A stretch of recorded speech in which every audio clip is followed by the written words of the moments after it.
जहाँ कतरे को तरसाया गया हूँ, वहीं डूबा हूँ, पाया गया हूँ। भला काफ़ी न थी एक जिंदगी की, दोबारा याद फरमाया गया हूँ।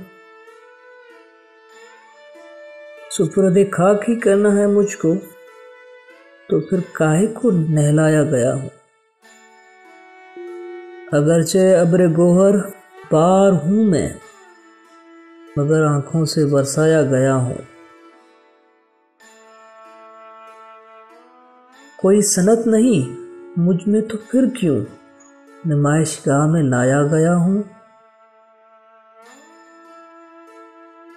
मुझे तो उस खबर ने खो दिया है, सुना है मैं कहीं पाया गया हूँ।